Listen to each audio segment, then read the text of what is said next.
γεια σας, καλώς ήρθατε στο κανάλι μου. Σήμερα θα φτιάξουμε ζυμαρικά με σάλτσα λαχανικών. Γίνεται φανταστική, δεν έχει τίποτα να ζηλέψει από κρέας.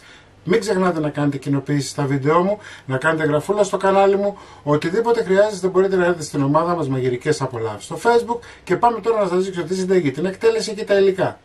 Σε ένα τηγάνι θα βάλουμε ελαιόλαδο να καλύψουμε τον πάτο του τηγανιού. Έτσι, γύρω στα 50 με 80 γραμμάρια. Θα βάλουμε κρεμμύδι ψιλοκομμένο.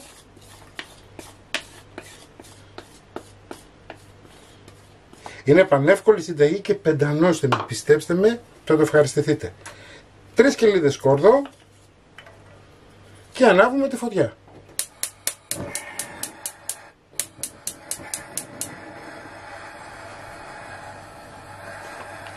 Περιμένουμε να ξεκινήσει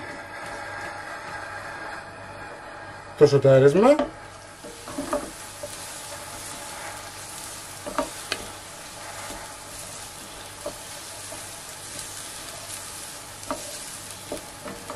Μόλις ξεκινήσει θα αρχίσουμε να βάζουμε λαχανικά. Προσέξτε τώρα, τα λαχανικά είναι ανάλογα τι αρέσει στην οικογένεια, έτσι. Δεν είναι υποχρεωτικό αυτά που θα βάλω εγώ να τα βάλετε κι εσείς. 7-8 μανιτάρια. Έτσι, ψιλοκομμένο. 2-3 καρότα.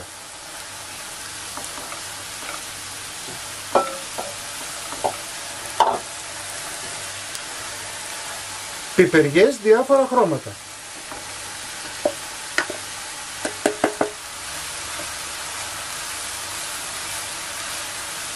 Κοιτάξτε, ένα ωραίο φαγητό γεμάτο χρώματα.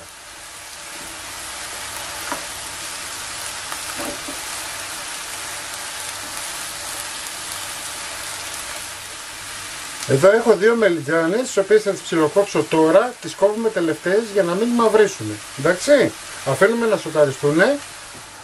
Δεν θα προσθέσετε καθόλου νερό, έτσι θα βγάλουν τα λαχανικά.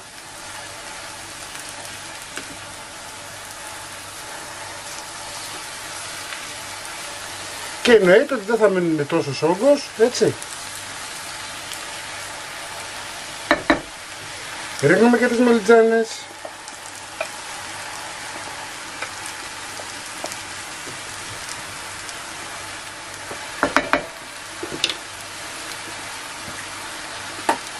Θα ρίξουμε αλάτι, περίπου 1 κουταλιά της σούπας. Το αλάτι θα βοηθήσει να μαραθούν πιο γρήγορα τα λαχανικά.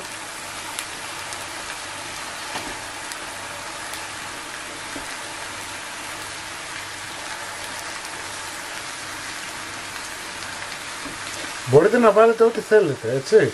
Μπορείτε να βάλετε ακόμα κολοκύθι. Λοιπόν, θα αφήσουμε να μαραθούν καλά. Θέλουμε να μαραθούν τουλάχιστον για 1 δεκάλεπτο.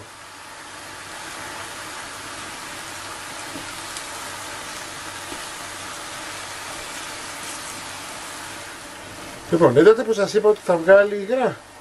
Βλέπετε. Θα αφήσετε να πιει τα υγρά όλα. Να αρχίσει να ξανατσιγαρίζεται.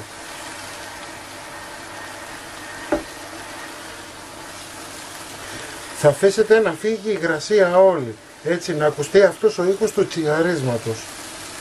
Λοιπόν, σε αυτό το σημείο θα ρίξουμε και λίγα ντοματίνια. Και είμαστε ok να τα αφήσουμε να πιει τα υγρά του.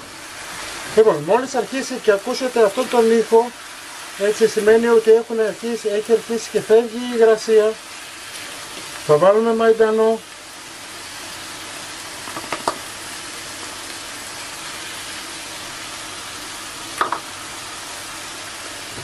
Μία κουταλιά της σούπας καλή ή 2 ντομάτα πεντέ.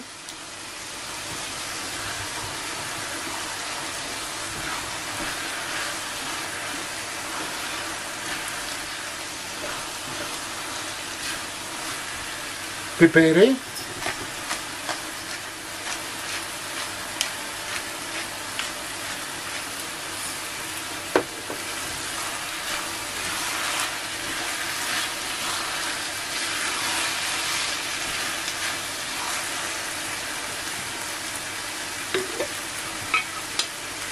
χυμό ντομάτας. Εγώ έχω φρέσκο δικό μας σπιτικό. Και θα προσθέσουμε και λίγο νερό.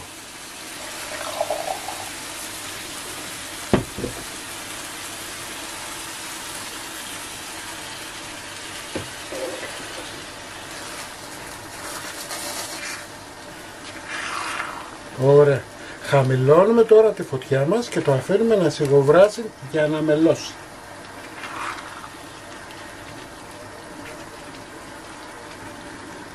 Όσο σιγοβράζει η σάλτσα μας, εμείς θα βράσουμε τα ζυμαρικά μας.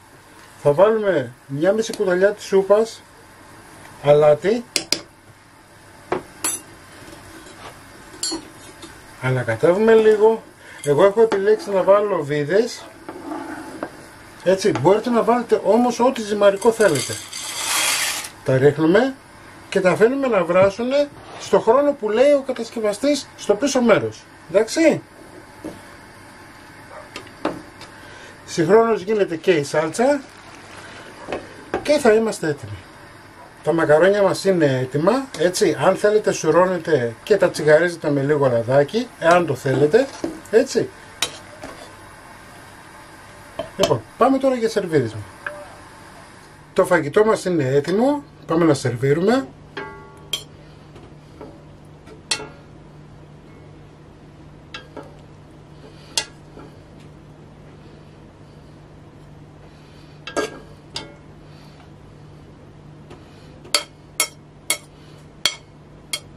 Για όσους θέλουν μπορούν να βάλουν και τυράκι. Έτσι, εγώ δεν θα βάλω. Λοιπόν, θα πάρουμε από τη σάλτσα μας. Κοιτάξτε πόσο ωραία έχει δέσει.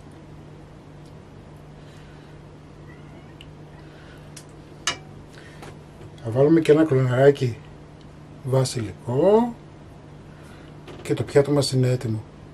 Μην ξεχνάτε να κάνετε κοινοποίησεις στα βίντεο μου, να κάνετε γραφούλα στο κανάλι μου. Οτιδήποτε χρειάζεστε μπορείτε να έρθετε στην ομάδα μας με γυρικές απολαύσεις στο Facebook και εμείς θα τα ξαναπούμε πάλι με ένα επόμενο βίντεο. Γεια και χαρά σας!